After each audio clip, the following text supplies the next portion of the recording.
I do admire the fact that I'm willing to look horrible and damaged. And I think that's the thing about being prepared to be vulnerable. It's a really once you decided to do it, it's not that big a deal.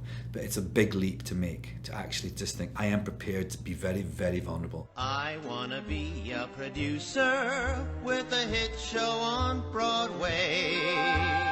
You're listening to the Producer's Perspective Podcast with your host, Tony Award winner, Ken Davenport.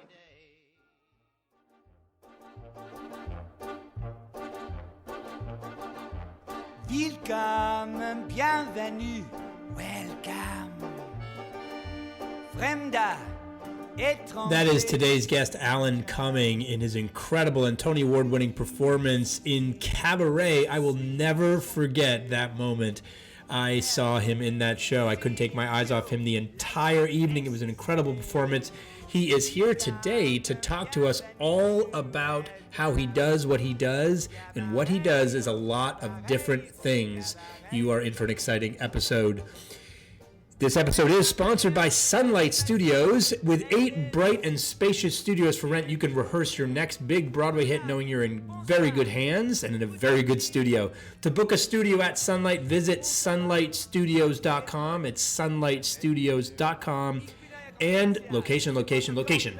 Right in the heart of the theater district. That's where it's located. It doesn't get more convenient than that.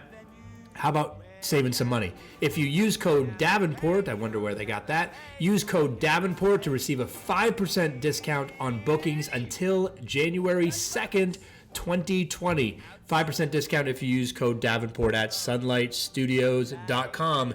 And now let's let Alan take us into Alan. Get it. We have no troubles here. Here, life is beautiful. The girls are beautiful. Even the orchestra is beautiful.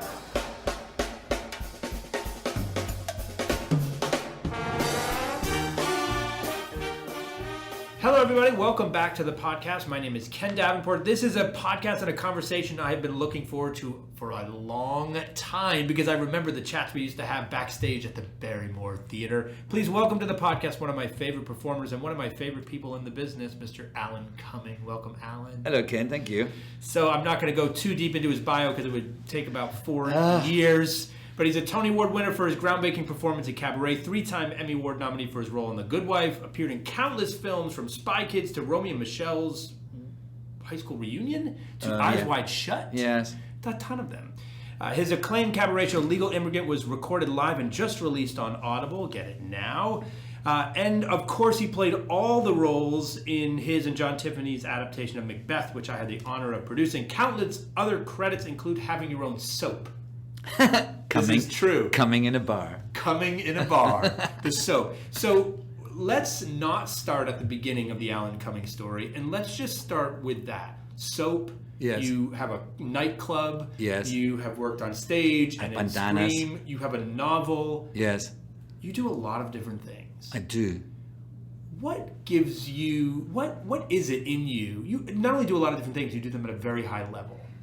What do you think it is about you that allows you to pop from one thing to another and do it at such a high level? Well, I think that I really believe that what keeps you fresh and makes you interesting as an artist is your ability to understand different forms and connect with different groups and to be eclectic. I think I've always, even since I was a student, at drama school, the course I did was not just acting, it was directing and writing and some teaching and we did stage management. I'm just very aware of not wanting to be obsessed with one part of my work.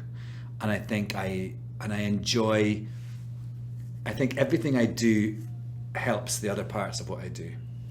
I mean, the soap thing, I think is good because it sort of shows I've got fun and wit and I am, I suppose, an entrepreneur in terms of I have a bar and I have these, but I also make my own work. I am an entrepreneur of my own art, if you like. I write my own concert shows and I write books and I do these different things. And to me, it's all part of the same thing. I think I'm like a storyteller for hire, and I just feel that each disparate thing all comes back to just sort of being fascinated and interested in the world.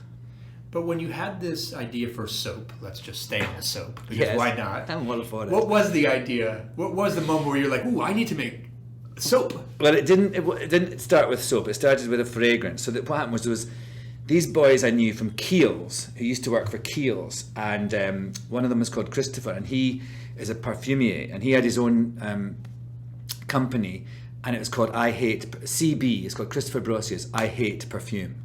And I just got to know him, and I thought it was fascinating. He used to make these really sort of unique and kind of detailed smell. There was one called, brown paper. That was one of them. And you would open this thing and it would smell of brown paper. I know that sounds crazy, but... And there was one called like London Pavement 1965 and things like that. And Riding Crop, which I found very alluring, let me tell you. And then, so I got friendly with him.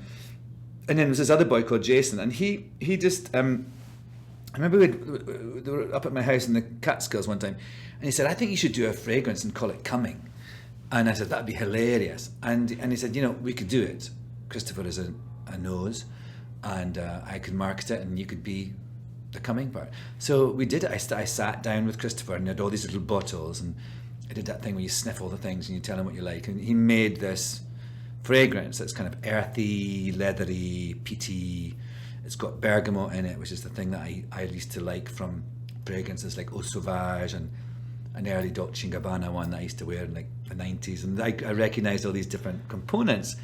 And so we made, and part of the whole thing was, I had a fragrance. It was kind of one of those things, celebrities have fragrances, but I was doing it kind of as a joke. I was trying to parody the idea of celebrity endorsement, whilst at the same time actually doing it, which was it's art and commerce at the same time. Totally, actually. and also and also pillorying the very thing that you're doing. I thought was such fun, and I loved the fact. And we did these ads. I did this commercial. I filmed a commercial. It's me riding around on a bed saying what's sexy and everything. And it's like those commercials that you see of people doing it. And we also did these series of photos of me in the kind of, we sort of, paid homage to all these different old fragrance ads. So it was me with a cigar, looking with a towel, looking like the old Eau Sauvage, and there's me like the Yves Saint Laurent one that he was naked in, and there's one that's a Calvin Klein obsession one where there's a man lying on the floor with his dog. With his baby, and I did it with my dog. There were really great images by this great photographer called Steve Vaccarello. So I did all that. I did the campaign, I did the commercial, and then we had an actual product. We actually had it. So, but what I loved was when people said, "Is it real? Is this a joke?" And I thought that was great. And then, it was actually kind of crazy because Sephora bought it. Like, it was in all these Sephora stores, and I had to go to all these stores and do signings. It was so embarrassing. It was awful. I hated it. Going to Las Vegas and like sitting in a corner of a massive Sephora at a little table, and then we started. Then after that, the second round was like we had a soap called Cumming in a Bar. We had a body scrub called Coming Off Buff. We had a body wash called Coming Clean, and my favorite body lotion called Coming All Over. And those were the second wave of products. But then, unfortunately, what happened was that one of our business team became a drug addict, and some of the deadlines weren't met, and so the business sort of fell up. I'm not really a very good.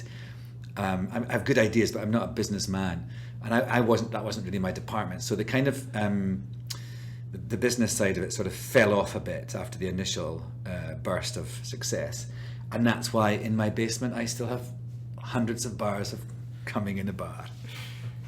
Do you say yes to a lot of things, obviously, which is great. I'm sure is one of the reasons you're so successful. Do you worry about something failing, like a business like that not leading to whatever you imagined it would when you said yes? I mean, I felt that was a failure. I mean, it was a huge success, and that we're still talking about it now. It was people really connected it. People got what I was meaning to do, which was to kind of make fun of something at the same time as celebrate it, and I was also saying, look at me, I'm a big sexy person, I've got a fragrance, but at the same time saying, isn't that ridiculous? So it was successful in that way. But it was a business failure, definitely. And I remember talking to my business manager about it. He's always I always have these ideas, and he's always a bit like cautious. And I said, oh, come on. Look, it's like I had a very bad cocaine habit for about 6 months. That's how I look at things. If I lose money, I think it's just like a drug. It's like, thank goodness I don't have a drug problem, but I sort of try and think about it in terms like that. It's like, or like, you know, I have been divorced a couple of times in my life, and those are sort of tend to be things where you lose money, or you have less money than you thought you did. And I just sort of think it's like, you know, at least I didn't have to get divorced. At least nobody died. It was like I was paying for someone else to have a drug habit, and I think that's fair enough. There's much worse ways to lose money than trying something new that could be exciting and fun. Yeah, and also, as I say, I still have, you know, the ability to gift people bars of soap for probably years to come. After this episode, you'll probably have countless people emailing you saying, I want it. You can drive the price up. I know, they're right? So rare now. I know. eBay. Do you get nervous when you perform now? Yes. I get very nervous when I do something new. I do get nervous. I think it's healthy to be nervous. I think it means you care. And I sometimes get very nervous. I mean, I used to get... What's the most nervous you've ever got? Do you remember? I remember performing at the Tonys doing a song from the Threepenny Opera, and my legs were shaking so badly, and my voice, I've seen it's on YouTube that because the thing is at the Tonys they do this, well, you must know this, but you know, you sing, you have a thing that you do in the theatre, and then when it comes to the Tonys, it's got to be a truncated version. The choreography's different. There's suddenly it's all chopped up and changed, and you have so little rehearsal. And in this song from the Threepenny Opera, normally it went dun dun dun dun dun dun dun dun dun, and I could decide when I came in and sang so long ago, da da da da da da. But in this time it was to a tape, it was to a click track, and I had this dun dun dun dun dun, and I had to come in, and I realised that when I walked out, the audience started to cheer, and I was freaked out that I wasn't going to hear the tape, and I was going to fuck it all up. And I was just so nervous, and my legs were shaking. My legs were actually it was like a cartoon. And I don't know what, I think it was something to do with this idea of being ill-prepared. That's why when I get most nervous, it's when I'm ill-prepared, because I don't feel confident. And I think when you're best as a performer is when you feel confident about what you're doing. So that was really terrible. And then I remember the first time I actually did a concert, my first, I did a thing I decided after sort of thinking about it for years that I should do, Alan Cumming does a concert. And it was the Lincoln Center American Songbook people asked me to do a thing at the the Allen Room. It's not called the Allen Room anymore, but it's called, that place by the Rose Theatre, the Jazz at Lincoln Center. So it's an amazing, beautiful view. It's a great honor.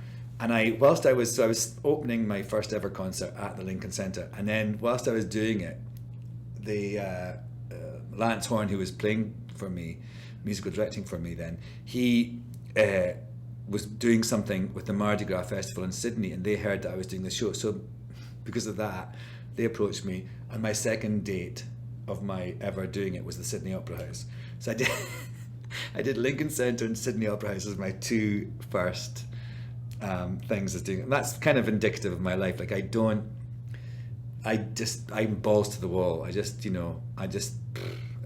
go for it. And so I remember, and it was my manager at the time was the person who really said, you should do this, and it's a great way, like they give you money to prepare a show and get all the parts for the band and everything. And so I did it, and she came to see me right before, she came to my dressing room, and she said, how are you doing? And I went, I want to punch you in the face. I actually said that to her. It's so terrible. But I just was thought, why am I doing this? And then when we went to the side of the stage for the first show, the band went on to sound check, and I was standing there with a little techie man with his headset on, and I just looked at him, and he said, yeah, we're standing by, and I went, I could just run right now, couldn't I? I could just run out of this building right now and no one would know. And I could tell he was like, oh my God, I've got a crazy one here. But I did it. But that was terrible. That was really, really bad. And I think, I don't know, there's various, when I did Macbeth first in Glasgow, that was terrifying, because also I just thought, I don't know if I can do this, you know, physically. And it's interesting, I'm really intrigued about this notion right now of why some artists do these things that are so challenging to them to the point of that they might fail. I certainly have done that. Like Macbeth was definitely something that was a huge, ridiculous, just stupid thing to try and do. But it went okay. But now what I'm going to do is, my next one is in 2021, I'm going to do a solo dance piece. Yes, I know. People can't see me right Listeners, now. yes, My jaw just hit the floor. His eyebrows were like up into the roof. Yes, I'll be 56 years old and I'm doing a solo dance piece. And how trained of a dancer are you? None. I did some, learned to do a gavotte at drama school or things like that, and did movement classes. And I've danced in things like in Cabaret, and I've done a couple of things over the years. So I've done a little bit of dancing. Are you at steps like every day at Broadway Dance Center, like with No, I the will kids? be. I did my first dance class in 1,000 years at the Paul Taylor Dance Company downtown, and it was actually went quite well. There was a few of the steps I couldn't get. I couldn't keep up on the steps because I'm not sort of very au fait. But in terms of the actual physical activity of it, I felt not too bad. I was exhausted, but I was the oldest person there by at least 25, if not 30 years, and that was kind of galling. But I'm doing this thing. I'm doing with Stephen Hoggett is going to choreograph it. It's going to be based on Robert Burns, the Scottish poet. I chose him so I could speak and sing as well. So, and I'm doing it. It actually happens. The Joyce Theatre, the home of contemporary dance in New York City. That's who's initially commissioned it, and I'm going to also probably do it at the Edinburgh International Festival in 2021. So that's something like, why am I doing that? Yeah, it's this balls to the wall idea that you said before. So where did that come from?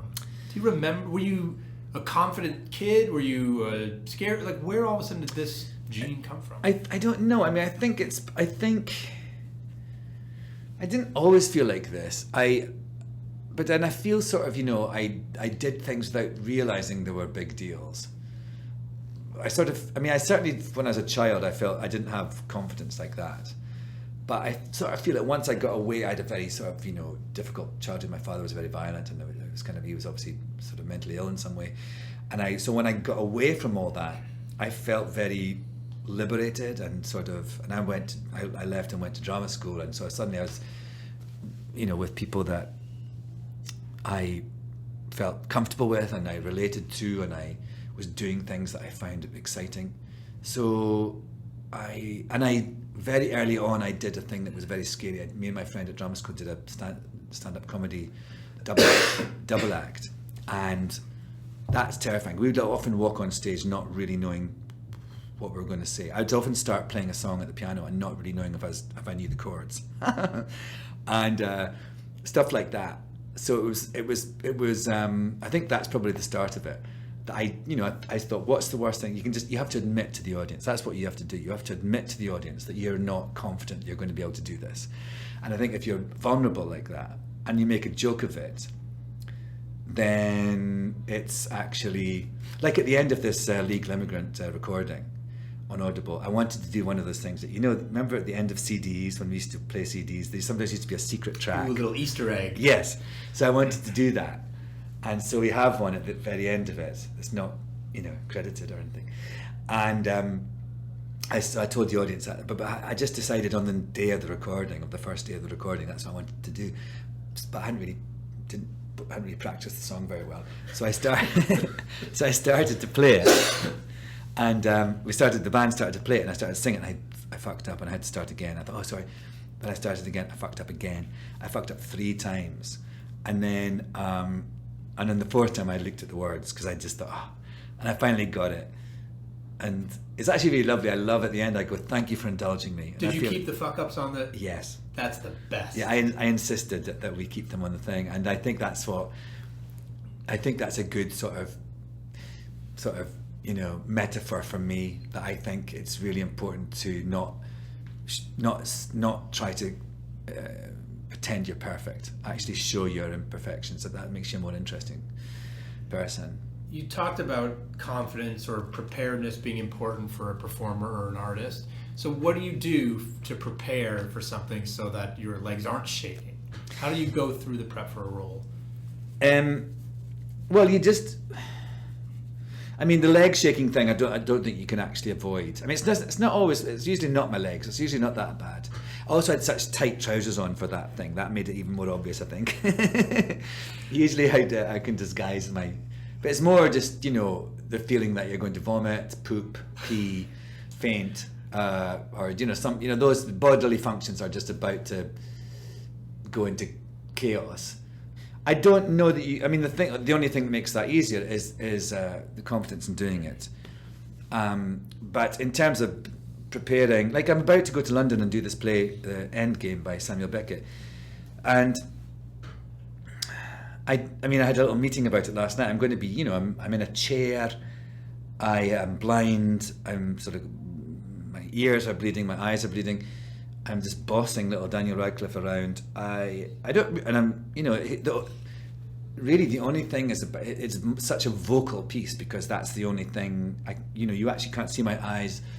It's the top of your torso and your voice. So it's an interesting thing. I'm quite a physical type of performer, and I won't be able to do my normal stuff, because like the lower half of my body will be invisible because it doesn't move. And so I don't know. I mean, I just feel like just immersing yourself in the material.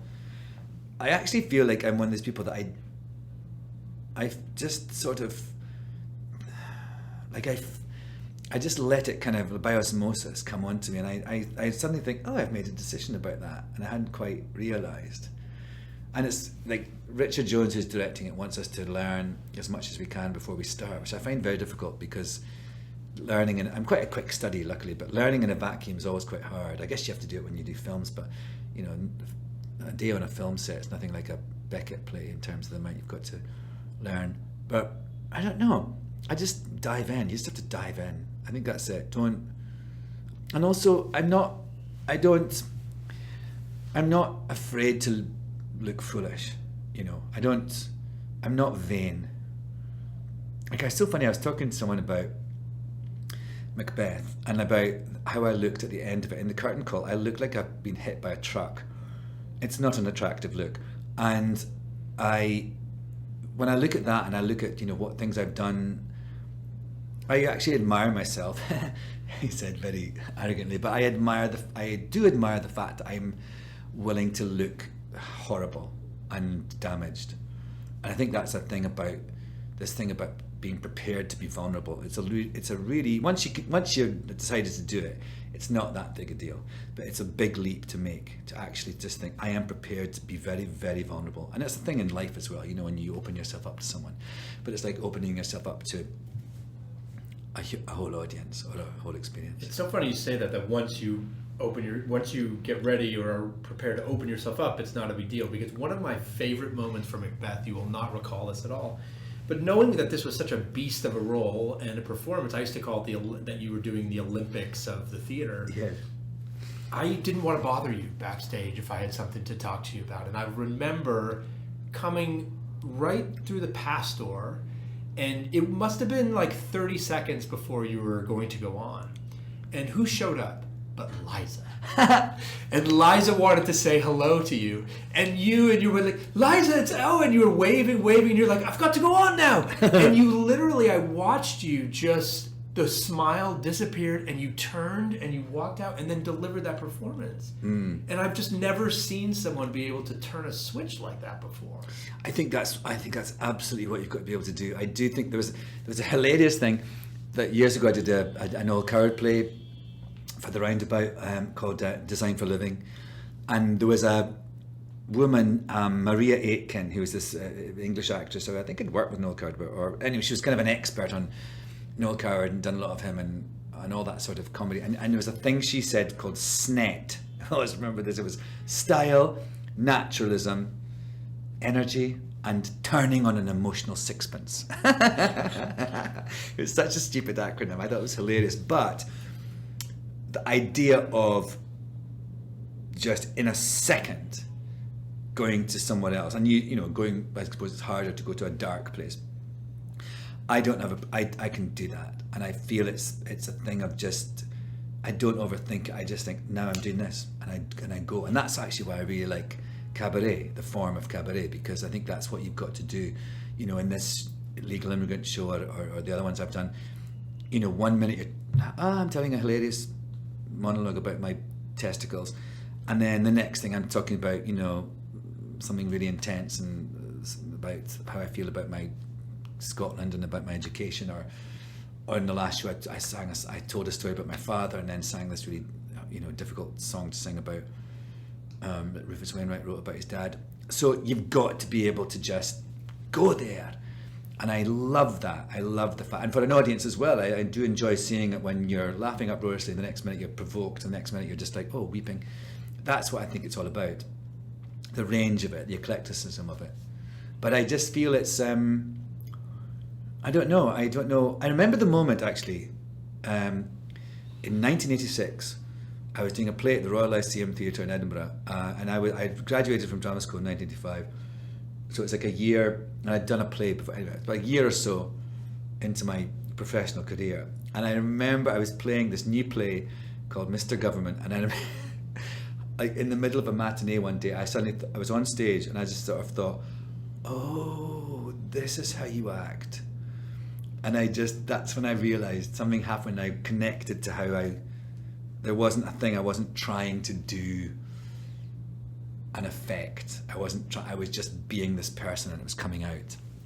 So I was playing someone who was sort of, you know, troubled and sort of had learning difficulties and was very upset. And all of a sudden I just did it. I just got it. And I just remember thinking, oh, I see, I've got this all wrong. I used to think it was all about putting things on top of yourself. And actually it's about letting yourself come through.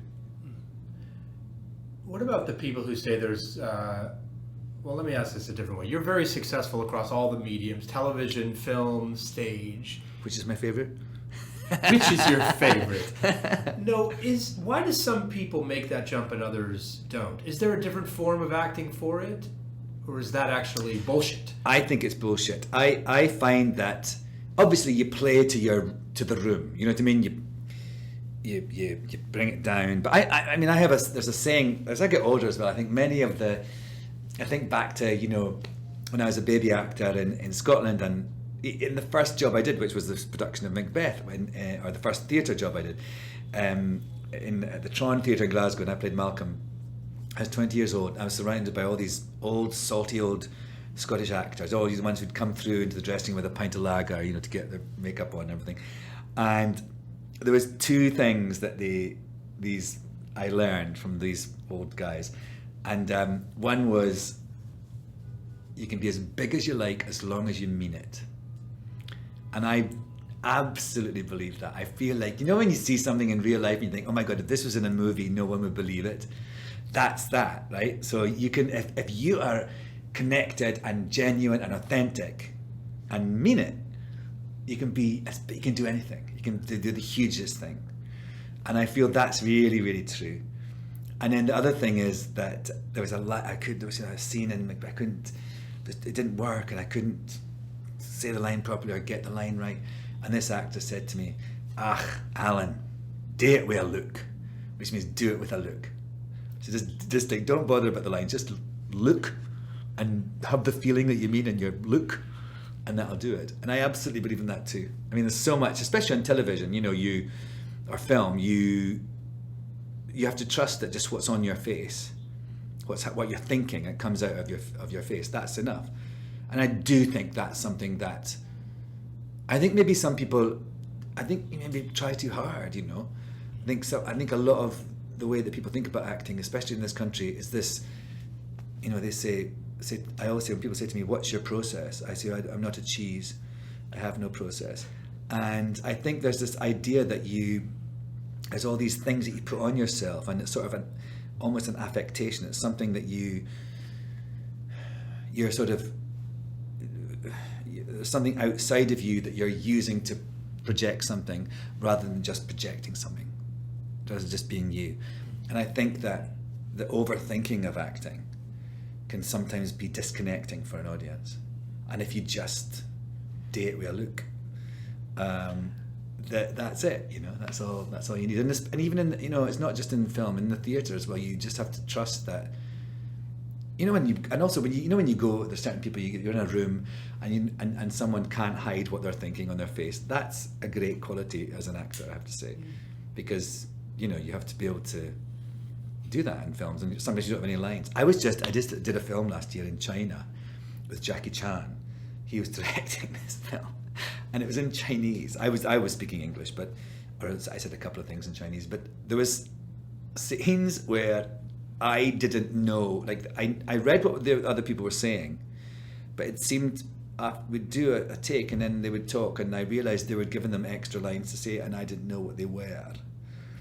And so I was just reacting in my close-up to people talking in a language, and I didn't know what they were saying, but I just sort of did it with a look. Yes. Do you read reviews? Yes. You do? Uh-huh. So do you want that feedback? Why? I think it's important to not give them that much power, not to be scared of them, not to go through their life trying to avoid them. I think for me, I like to know how I'm perceived, how what I'm doing is perceived in the world. It's also like I watch myself. I mean, I don't always watch myself, because it's too much of it. But you mean television? On television, movies? I watch. I think it's important to try and understand that what you intend when you're acting comes across, and in film and television you can do that. And I guess with reviews, that's the equivalent, because I'm intrigued to see how what I'm doing, how it's being received, how it's being perceived, how I'm being perceived, and also what my sort of power is. Is my power that have I affected people in the way that I thought, and there's things like that. I think are really important to for me to understand. And I feel also with reviews that if you believe the good ones, you have to believe the bad ones. And so for me, sometimes they make me furious, but not for long. And I feel that it's actually really important to not give them that much. I mean, they are powerful, but not to make them, the idea of not reading them and trying to avoid them and, don't let me see, I find that gives them too much power. It's just we have another saying in Scotland, like, reviews are tomorrow's chip paper. Like the things that wrap your fish and chips up in the next day. We've got some great sayings over there. I know we do, don't we? Should write another book. I know, maybe Scottish sayings. How I formed my acting around Scottish sayings. The Scottish method. Uh-huh. Yeah, the Scottish process. In a pub with lager. Yeah. What is still on the Alan Cumming artistic bucket list? Well, I mean, the dance thing, because I sort of felt with the dance thing, I sort of thought I've got one. When I did Cabaret the last time, I turned 50 during it, and I was thinking, look at me, I'm like the lead dancer on a Broadway show. I'm in a kick line with girls half my age. Is this it? Is this as fit as I'm ever going to be? Is this the, So the dance thing was a sort of a bucket list. I don't really like the bucket list notion. It sort of feels like that you're saying, I want to do something before I die. It sounds like a challenge to you in a way. Because you said, I remember Cabaret was starting to bubble when you were doing Macbeth. And I remember you saying, I want to do it because I'll be 50. I want to get in that outfit. That was one of the reasons. I'm 50. Yeah, that was one of the reasons why I did it, was because I was going to turn 50 when I was doing it. So it sounds like you challenge yourself all over the place. I do. And I'm really intrigued by the idea of why people do that. I want to make a documentary actually about me doing this dance piece, and also talk to other artists about why they feel they challenge themselves in these ways, and what is that the way that you feel vital, that keeps you vital probably is, like the fear that you might completely fail. I mean, it's a bit sort of like what do you call those, lemmings? It's a bit of a lemming sort of thing, but I don't know. It's the only way I can really function, actually. But I don't know. I mean, other things it's so funny. I used to say years ago, people say, "Is there any roles you really want to, And I could never think. I would always say, "Well, of course, King Lear." And of course, now King Lear's not that far off. And I don't want to play King Lear. I think it's a boring old fart. I don't like that play. It's boring. And so I must stop saying that. So not King Lear. I would actually quite like to do. I had this idea where I would like to do like a repertory, like here in New York, like do a repertory company, like to do parts I'd always wanted to play that I kind of missed. Like I'd like to play Puck in A Midsummer Night's Dream, and I think it's one of those parts that you could play when you're a decrepit old person. It'd be kind of interesting. And then some Chekhov one, I can't remember which one I wanted to do, but stuff like that. But to do it in repertoire, and I just have a year where you do maybe like 5 plays, and then you would have a two-hander so that people would get a rest. And I just think I think Ian McKellen did it a wee while ago at the National Theatre in London. He did a sort of repertory company for it, and it was hilarious because Ian was playing, say he was playing, King Lear in one of the plays, and it was so great. Ian's playing King Lear one thing, and he's playing a servant in the next play, and the person went, "Oh, what is the next play?" And he went, "It's a play called The Servant." But I would like to sort of. I think it would be great to see people, for people to come back, a few times in a year and see people truly in repertoire.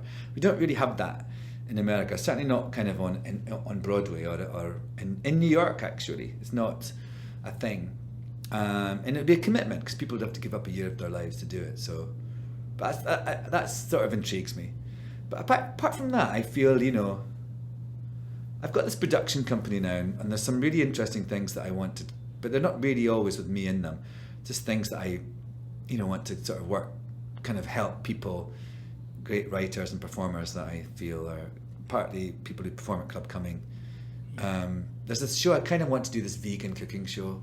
Like I want to do a vegan cooking show, but also talk to nutritionists and people talking about the effects of the dairy industry on the environment, and I want to kind of do a sort of holistic vegan cooking show. You really are an entrepreneur. You said that. I was going to ask you, or like, what do you call yourself? And you said an entrepreneur. I tend to throw out this word Artrepreneur often. That's this artist entrepreneur. Oh, Artrepreneur. Well, I like that. That's good. But you really do. Do you tell people you're an actor? Or is that how you would define yourself if someone asked that? I mean, if people ask, if people don't know, if they're pretending they don't know, that's the thing that gets on my tits. Do people do that? People do it. Or they're like, I know you from somewhere, and they go, "Oh, really?" And then if you don't play the game, if you just go, "Oh no, I don't think we've met," and then they're like, "Damn, I missed my chance." And then they go, "I loved you in Spy Kids," and they think, "Oh, fuck you. You knew who I was all along." Don't tell me that's worse. I think I believe me, I love it when people don't know. I mean, my worst thing is when people don't know, and it's nice, and they're just treating you like a normal person, and then they realise and they freak out, not only that it's you, but also that they've not known you, and they're sort of whipping themselves, flagellating themselves as well as being gushy. It's a terrible combo, and so I mean it's hard, and there's few places in the world where I can go and actually people just don't know you. It's I guess it's this form of success in one way as well, but I really miss. I mean, it's a constant thing of just dealing with it in your life. It's hard. Yeah, I mean, it's so funny. I had lunch with this boy who is a friend of mine. He actually, I've never met him, but he was in his mother's tummy the last time I saw him. He's 27 now, and he was in New York, and he looked me up, and I had lunch with him today. He's called Jamie, and his dad wrote, actually when I did Macbeth the first time in Glasgow in 1985, his dad wrote this companion play called Macbeth Possessed, which was about the production of Macbeth being taken over by the spirits of Queen Gruach and the real Macbeth, and they kind of took us over and tried to make us tell the real story of Macbeth in this play. But so I was with this person I've never met, And he said to me at one point, he said, "You know, you're really famous, Alan." I was like, "I know." And when we're outside and we're taking a photo, taking a selfie together to send to his mum and dad, and like people went past and were saying, "Alan, we love you," and things, nice things like that. And he sort of reacted to it in a way that was just like, and I was like, "Thank you," you know, just like, and he went, "Oh my God, does this happen to you all the time?" I was like, "Yeah, it does." Like I walk my dogs, and so the level of, I guess what I mean is, I hate when actors are going, "Oh, it's so terrible." But I feel it's also appropriate that you can, in a forum like this, say the level of self-consciousness that I live with is huge. Like I walk out of my house and I'm just aware that people are staring at me, or not just shouting at me, saying nice things. They're always usually, 99.9% of the time, it's very lovely. People say nice things. I am loved. I feel beloved, you know. But yet I can never just be anonymous. And I feel one of the things that I think makes you a good actor is being able to observe people. And it's hard to observe when you're being observed. Just people don't behave in the same way. So I find ways to do that. I think it's interesting, like with my bar, when I go to Club Cumming, people say, "Oh, you go behind the bar and you serve," and that's nice. I love being a barman. I've always wanted to be a bartender. And all these, I say to my friends who've been waiters or bartenders or caterers, I've always wanted to do that, and they're like, "Oh, fuck off." How dare you? We put you behind the box office window for a promotion of Macbeth. I love that. Fun. I loved that. See, I love doing things like that. So when I go into Club Cumming, I love making drinks. I love pressing the buttons on the little screen and the till and everything. It really does please me. I'm not just making that up. But also what it does is that it allows me to be in a very public place, but there's a barrier. I can engage with people, but it's also like when I DJ, I do DJing. I love DJing parties, and I sometimes get employed in a substantial stipend. But there's a barrier again that you're in the DJ booth, and I dance away. But it's a great way to be present and be a part of everything, but to not be bothered or to be, So it's kind of weird that you have to. I've invented these ways to be able to feel very present in situations, but be able to function in a way that I can still have fun. All right, my last question, which is my genie question. I want you to imagine that the genie from Aladdin comes to visit you. Yes. And thanks you for all your incredible contributions to the American theatre, the Scottish theatre. What's the one thing that drives you crazy about Broadway or about New York theater that you'd ask this genie to wish away in an instant? The thing you hate the most? It's not, I wouldn't say hate the most. I wouldn't say hate, but I wish that people just didn't stand up all the time at the end of things. I feel sometimes I stand up because everybody else is standing up. And I feel also because it's me, it would be, more of it would get back to the people that I didn't stand up. I don't want to stand up sometimes. I don't feel it deserves me standing up. I don't feel it deserves all the people around me standing up. But I feel it's just a thing we do nowadays. It's like clapping. Instead of just clapping politely at the end of something to say thank you very much, we have to stand up. And standing up, a standing ovation is taken as this, oh my goodness, we've got a standing ovation. And actually it's sort of devalued the thing. And so I wish there was some way that we could, not just for the people who are being applauded, but for the audience as well, to understand that, that to sort of, you can be polite and you can thank the people for this thing. You don't have to give the highest compliment that you can give all the time, because it's like another Scottish phrase, which is, if you eat mince all the time, you won't know steak when you see it. What a great way to end the podcast on another Scottish phrase. Thank you so much for that. Thanks for being here. You are beloved by everyone out there, without a doubt. Thanks to all of you for listening. Go and listen to Legal Immigrant on Audible. I'm such a huge Audible fan. You are? Oh, yeah, all the time. Legal Immigrant now available on Audible. Thanks to all of you for listening, and we will see you next time. Thank you again to the Alan Cumming for sitting down with me today. If you are looking for the perfect gift to give the Broadway fan in your life this holiday season, guess what? You should get them Broadway's favorite board game. That's right, it's Be a Broadway Star. BeABroadwayStar.com, Broadway's favorite board game, and also Broadway's only board game.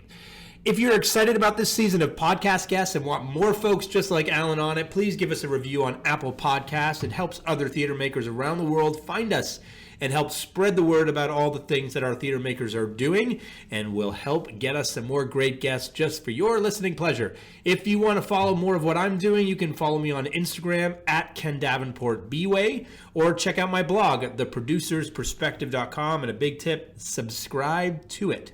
Best way to get it delivered is via email. And now, this week's hashtag Songwriter of the Week. We are going to break yet a new musical theater songwriter out there. And this week's is Joey Contreras. Check out his song Joyride from his latest EP, Joyride. Available on iTunes, Spotify, wherever you stream your music. If you like what you hear and want to learn more about him, check out Joey Contreras. That's JoeyContreras.com, or at Joey Contreras on Instagram. Go check him out, like his stuff, spread his stuff. Let's get these emerging songwriters some attention because they're working their pianos off. Enjoy his tune,